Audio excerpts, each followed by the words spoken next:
Hello everyone, स्वागत है आपके अपने YouTube channel mind wave classes में। इस वीडियो में अनुपात समानुपात का क्लास 9 कवर करेंगे और ये अंतिम क्लास है और इसके पहले 8 क्लास कवर हो चुकी हैं, तो आपको वीडियो प्लेलिस्ट से फाइंड कर लेना है। प्लेलिस्ट बना हुआ है और एसएससी, जीडी और पुलिस की तैयारी कर रहे छात्रों के लिए बहुत ही महत्वपूर्ण क्वेश्चन है और आप लोग नोट्स तैयार करते जाइएगा। एक भी क्वेश्चन एग्जाम में छूटने वाला नहीं है इस टॉपिक से। तो देखिएगा यहाँ पर क्वेश्चन नंबर 66 से स्टार्ट होता है। इसके पहले 65 क्वेश्चन कवर हो चुके हैं, तो आपको वीडियो प्लेलिस्ट से फाइंड कर लेना है। प्लेलिस्ट बना हुआ है एसएससी, जीडी और पुलिस के नाम से। तो देखिए जैसे 66 नंबर क्वेश्चन देखिएगा, पिछले वर्ष राम तथा श्याम की आय का अनुपात 6:5 था। पिछले वर्ष तथा इस वर्ष राम की आय का अनुपात 2:3 तथा श्याम की आय का अनुपात क्रमशः 5:4 हो गया। यदि राम तथा श्याम की वर्तमान आय 52,000 रुपये हो तो दोनों की वर्तमान आय अलग अलग ज्ञात करो। तो देखिएगा इसको सॉल्व करने का तरीका क्या होगा, हल करने का बहुत ही इजी ट्रिक से सॉल्व करेंगे। तो देखिए पिछले वर्ष राम तथा श्याम की आय का अनुपात दिया है 6:5, तो यहाँ पर राम और यहाँ पर लिख लेंगे श्याम, और ये अनुपात दिया है 6:5, ये पिछले वर्ष का है। अब कह रहा है कि पिछले वर्ष तथा इस वर्ष दो वर्षों का दिया है। राम की आय का अनुपात 2:3, तो यहाँ पर ये परिवर्तन हो गया, पिछले वर्ष तथा इस वर्ष ये अनुपात हो गया 2:3। और इसी तरह श्याम की देखिएगा, श्याम की आय का अनुपात हो गया है पिछले वर्ष तथा इस वर्ष का 5:4, यहाँ लिख लेंगे 5:4। अब दोनों की वर्तमान आय का अनुपात निकालना है, वर्तमान आय का। तो देखिए तरीका क्या होगा। तो यहाँ पर पिछले वर्ष का अनुपात स्टार्टिंग में दे दिया था, कह रहा था कि पिछले वर्ष राम तथा श्याम की आय का अनुपात 6:5 है। तो जब पिछले वर्ष का दे दिया है और यहाँ पर पिछले वर्ष और इस वर्ष, तो हमें ये दोनों वैल्यू को ले लेना है। यहाँ पर पिछले वर्ष वाला और ये इस वर्ष वाला, इस वैल्यू को छोड़ देंगे तो इसका गुणा कर लेंगे। इसी तरह यहाँ भी ये दोनों वैल्यू ले लेंगे, पिछले वर्ष का और इस वर्ष का, और इस वैल्यू को छोड़ देना है। तो देखिएगा 6 × 18 गुणा कर लेंगे आपस में और भाग कर देंगे 2 से। फिर अनुपात जब वर्तमान आय की अनुपात निकालना होगा, यहाँ 5 चौक 20 और ये भाग करेंगे इस 5 से। तो अब देखिएगा 2 एकम 2, 2 नैया 18, यहीं पर कैंसिल आउट करेंगे, 5 एकम 5, 5 चौक 20। तो वर्तमान में आय का अनुपात हो गया 9:4, ये बनेगा वर्तमान में आय का अनुपात 9:4। लेकिन टोटल आय दिया है प्रश्न में, देखिएगा यदि राम तथा श्याम की वर्तमान आय 52,000 रुपये हो, तो यहाँ पर अनुपात में देखिए टोटल हो रहा है 9, 4, 13 और 13 बराबर यहाँ हो जाएगा 52,000। तो यहाँ पर कैंसिल आउट करेंगे, 13 एकम 13, 13 चौको 52, तो 1 बराबर हो जाएगा 4,000। तो जब 1 बराबर 4,000 हो गया तो देखिएगा वर्तमान में राम की आय 9 है। तो देखिएगा वर्तमान में राम की आय निकालना है तो 9 बराबर निकाल देंगे, तो 9 × 4,000 करेंगे तो 9 चौको 36,000 हो जाएगी। और इसी तरह श्याम की वर्तमान में आय निकालना है तो अनुपात में 4 है, तो 1 बराबर 4,000, तो 4 बराबर हो जाएगा 4 × 4,000, तो हो जाएगा 4 चौक 16,000। इस तरह से दोनों की आय निकाल लेंगे वर्तमान में, तो ये इसका सल्यूशन हो गया। तो देखिएगा एक क्वेश्चन और सॉल्व करते हैं इसी तरह का। पिछले वर्ष राम तथा श्याम की आय का अनुपात 3:4 था। पिछले वर्ष तथा इस वर्ष राम की आय का अनुपात 4:5 तथा श्याम की आय का अनुपात क्रमशः 2:3 हो गया। यदि राम तथा श्याम की वर्तमान आय 41,600 रुपये हो तो दोनों की वर्तमान आय अलग अलग ज्ञात करो। तो देखिए सेम क्वेश्चन पिछला जैसे सॉल्व किए अभी। तो पिछले वर्ष राम और श्याम की आय का अनुपात दिया है 3:4, तो यहाँ राम लिख लेंगे, यहाँ श्याम, ये आय का अनुपात हो गया 3:4।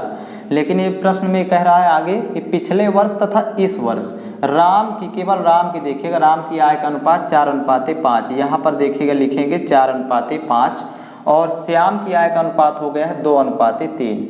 अब यहाँ पर देखिएगा ये पिछले वर्ष और इस वर्ष, तो ये दोनों में परिवर्तन हो गया।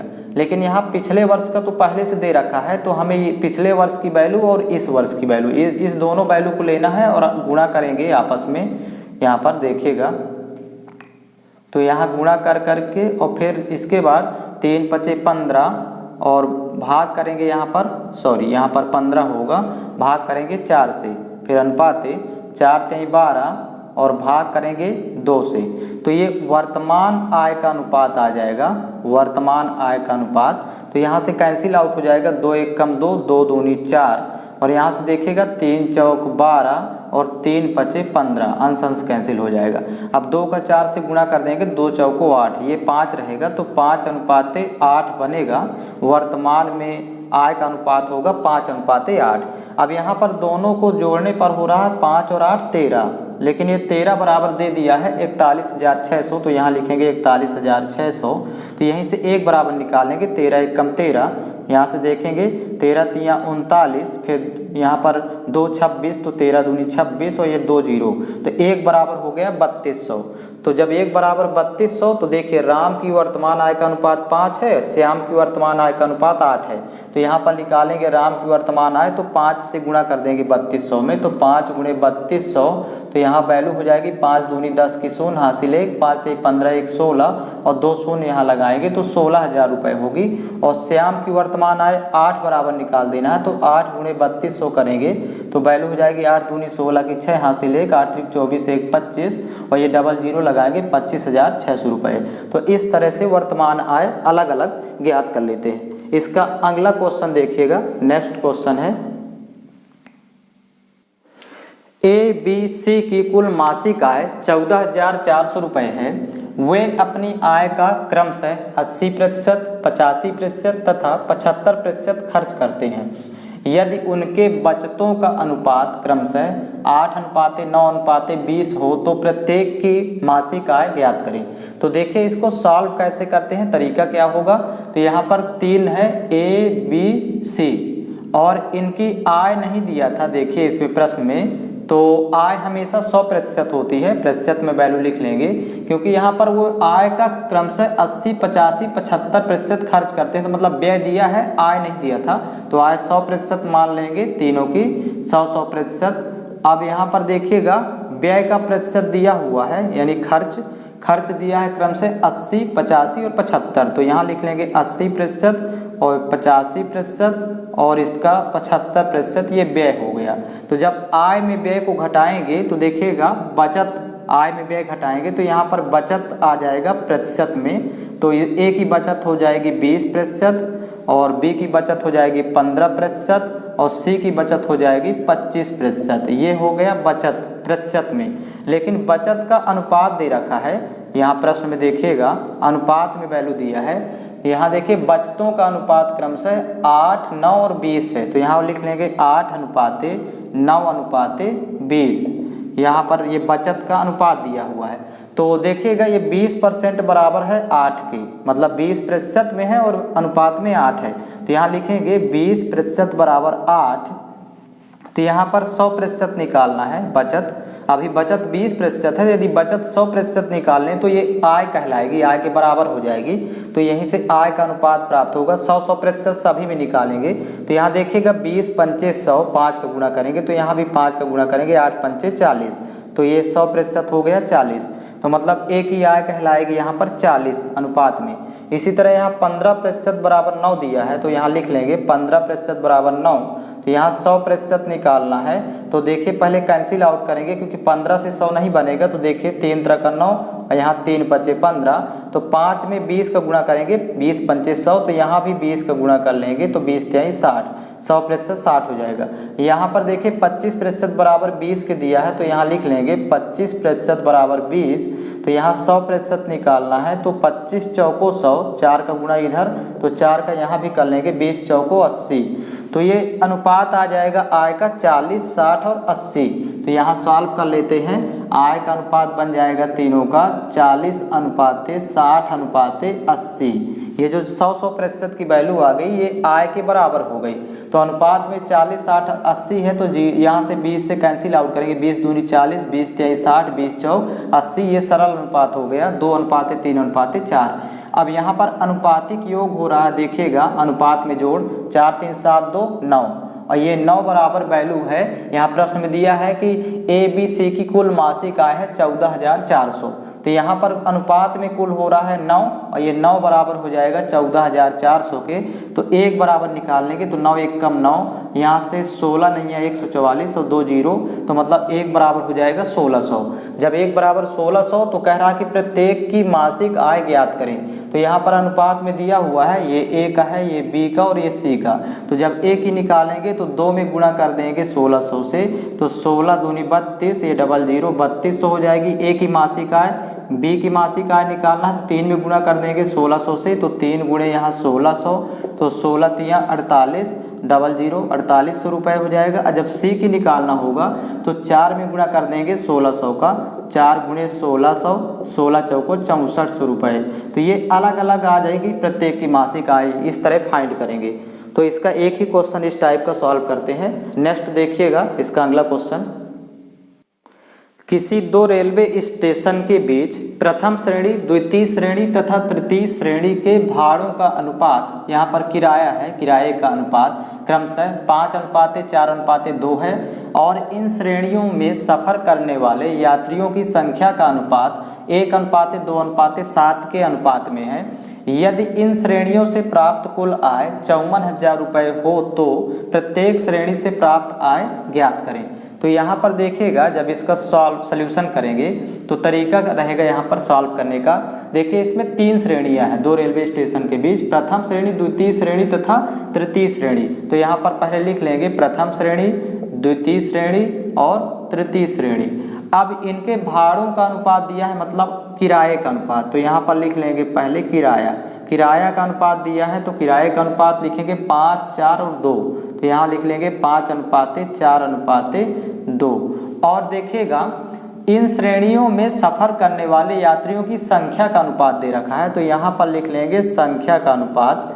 संख्या का अनुपात दिया है 1:2:7, तो यहाँ हो जाएगा 1:2:7।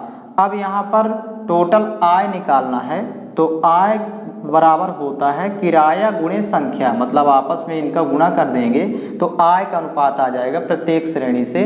तो अनुपात में आएगा 5 1 कम 5, प्रथम श्रेणी का आय में अनुपात हुआ 4 दूनी यहाँ 8 होगा और इधर हो जाएगा अनुपात 7 दूनी 14। अब एक ही संख्या से तीनों नहीं कट रहे हैं तो ये आय का अनुपात हो जाएगा 5, 8 और 14 तीनों श्रेणी को। अब यहाँ अनुपात में टोटल जोड़ हो रहा है, यहाँ पर जोड़ लेंगे तो यहाँ पर 14, 8, 22, 5, 27, यहाँ पर टोटल योग 27 हो रहा है। लेकिन यहाँ पर इन श्रेणियों से प्राप्त कुल आय प्रश्न में दिया है 54,000, तो ये 27 अनुपात की वैल्यू होगी 54,000 के। तो 27 1 कम 27, 27 दूनी 54, एक अनुपात की वैल्यू हो जाएगी 2000। तो देखिएगा प्रत्येक श्रेणी से प्राप्त आय निकालना है, तो पहली श्रेणी में आय है 5 अनुपात में, तो फर्स्ट श्रेणी का जब निकालेंगे तो 5 गुणे 2000 करेंगे, क्योंकि 1 बराबर 2000 है तो 5 बराबर निकालना है, तो 5 गुणे 2000, तो यहाँ पर 5 दूनी 10, 10,000 हो जाएगा 300।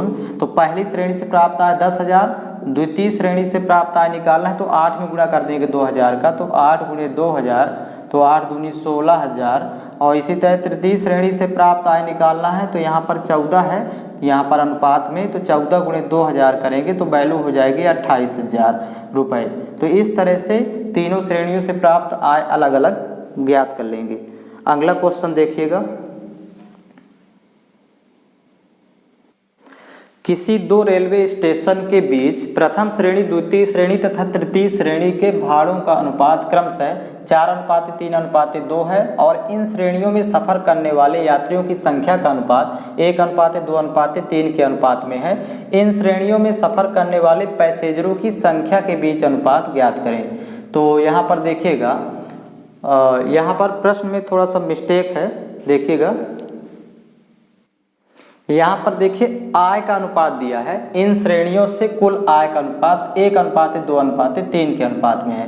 तो इन श्रेणियों में सफर करने वाले पैसेंजरों की संख्या के बीच अनुपात ज्ञात करना है। तो देखिए जैसा दिया है वैसे लिखते जाएंगे। 3 श्रेणियां हैं, प्रथम श्रेणी, द्वितीय श्रेणी और तृतीय श्रेणी। अब इसमें देखिएगा इनके भाड़ों का अनुपात, भाड़ों का मतलब यहाँ पर हो जाएगा किराए का अनुपात, किराया यहाँ पर लिख लेंगे। तो किराए का अनुपात यहाँ पर दिया हुआ है 4, 3 और 2 के अनुपात में, तो 4:3:2। और यहीं पर देखिएगा आय का अनुपात दिया है, कुल आय का अनुपात, तो यहाँ लिख लेंगे आय का अनुपात, यहाँ वैल्यू है 1:2:3। तो यहाँ पर लिखेंगे 1:2:3। अब यहाँ पर निकालना है संख्या का अनुपात, पैसेंजरों की संख्या का अनुपात। तो जब भी इस तरह का प्रश्न आए तो डायरेक्ट देखिएगा संख्या का अनुपात निकालना है तो संख्या बराबर होता है आय बटे किराया। ये याद रखिएगा, संख्या निकालना है तो टोटल आय और बटे यहाँ पर किराया, तो यहाँ पर भाग करना होगा। तो देखिएगा 1/4 प्रथम श्रेणी की संख्या का अनुपात निकालना है तो आय में किराए से भाग करेंगे 1/4 अनुपात यहाँ हो जाएगा 2/3 मतलब 2/3 फिर अनुपात यहाँ आय बटे किराया मतलब 3/2। अब यहाँ पर देखिए ये भिन्न के रूप में अनुपात है, इसको सरल अनुपात में बदलना है तो 4, 3, 2 का एलसीएम ले लेंगे। यहाँ पर 4, 3, 2 का एलसीएम लघुत्तम समापवर्तक 12 होगा। तो इस 12 का गुणा तीनों में कर देंगे, देखिएगा तीनों के साथ 4, 3, 2 का एलसीएम 12 आया तो 12 का गुणा करेंगे, फिर 4 एकम 4 कैंसिल आउट करेंगे, 4 3 12, 3 एकम 3, 3 चौक 12, 2 एकम 2, 2 छक्का 12। तो यहाँ पर 3 एकम 3 हो जाएगा और अनुपात 4 दूनी 8 हो जाएगा, फिर अनुपात 6 त्रिक 18। तो यही होगा संख्या का अनुपात 3:8:18। इस तरह फाइंड करेंगे। इसका एक क्वेश्चन और देखेंगे। पिछले वर्ष किसी 2 रेलवे स्टेशन के बीच प्रथम श्रेणी तथा द्वितीय श्रेणी के भाड़ों का अनुपात क्रमशः 10:7 था। इस वर्ष इन दोनों श्रेणियों के भाड़ों में क्रमशः 3:4 तथा 5:9 के अनुपात में वृद्धि हो गई। यदि इन श्रेणियों में सफर करने वाले यात्रियों की संख्या का अनुपात क्रमशः 3:5 हो और इन श्रेणियों से कुल प्राप्त आय 30,900 रुपये हो तो प्रत्येक श्रेणी से प्राप्त आय ज्ञात करें। अलग अलग फाइंड करना है। तो देखिएगा इसको जब सॉल्व करेंगे तो यहाँ पर 2 श्रेणियाँ थी, प्रथम श्रेणी और यहाँ पर दिया है द्वितीय श्रेणी। और यहाँ पर देखिएगा प्रथम श्रेणी तथा द्वितीय श्रेणी के भाड़ों का अनुपात क्रमशः 10:7 था। तो यहाँ लिख लेंगे 10:7। ये पिछले वर्ष का दिया है। अब इनमें वृद्धि होती है तो देखिए प्रथम श्रेणी में 3:4 की वृद्धि हो जाती है, यहाँ पर लिख लेंगे 3:4 और द्वितीय श्रेणी में वृद्धि होती है 5:9 के अनुपात में, ये वृद्धि हो जाती है। तो देखिएगा यहाँ पर अब वर्तमान में आय का अनुपात निकाल लेंगे यहाँ पर दोनों श्रेणियों का। तो सेम पिछला क्वेश्चन सॉल्व किए थे, ये पिछले वर्ष का ले लेना है और यहाँ पर इस वर्ष का, इन दोनों वैल्यू को गुणा कर लेंगे सेम इसमें दोनों में, और इन दोनों वैल्यू गुणा करके भाग करेंगे जो शेष वैल्यू बची। तो 10 चौको 40 और बटे हो जाएगा यहाँ पर 3 अनुपात जब आय का अनुपात निकालेंगे यहाँ पर 7 9 63 और बटे हो जाएगा 5। इतना काम पहले करेंगे। अब आगे देखिएगा इन श्रेणियों में सफर करने वाले यात्रियों की संख्या का अनुपात 3:5 है। तो यहाँ पर 3 है और ये 5 है, तो यहाँ पर प्रथम श्रेणी में 3 का गुणा कर दीजिए और द्वितीय श्रेणी वाले में 5 का गुणा कर दीजिए, क्योंकि ये संख्या का अनुपात दिया है। तो 3 से 3 कैंसिल, 5 से 5 कैंसिल, तो आय का अनुपात 40:63 बनेगा। तो यहाँ लिख लेंगे आय का अनुपात 40:63। लेकिन अब यहाँ पर जोड़ने पर 40 और 63 अनुपात में जोड़ेंगे तो 103 होगा, क्योंकि 60 40 100 और ये 3, तो 103 बराबर वैल्यू यहाँ पर दिया है कि देखिए टोटल प्राप्त आय है दोनों श्रेणियों से, कुल प्राप्त आय 30,900। तो यहाँ 103 बराबर 30,900, तो यहीं से 1 बराबर निकालना है। तो 103 1 कम 103, ये 3 बार जाएगा, 103 3 309 और यहाँ पर 0, तो 1 बराबर हो गया 300। तो यहाँ पर देखिएगा प्रथम श्रेणी से प्राप्त आय 40 है अनुपात में, तो प्रथम श्रेणी का जब निकालेंगे तो 40 गुणे 300 कर देंगे, तो यहाँ 4 3 12 और ये 300, तो 12,000 रुपये। और द्वितीय श्रेणी से प्राप्त आय निकालना है तो 63 में गुणा कर देंगे 300 से, तो यहाँ देखिए 63 गुणे 300, तो वैल्यू हो जाएगी 3 3 9 और 3 6 18, तो 18,900, ये 2 जीरो लगाएंगे। तो ये दोनों श्रेणियों से प्राप्त अलग अलग आय हो गई। तो इस तरह सॉल्व करते हैं ऐसे क्वेश्चन को।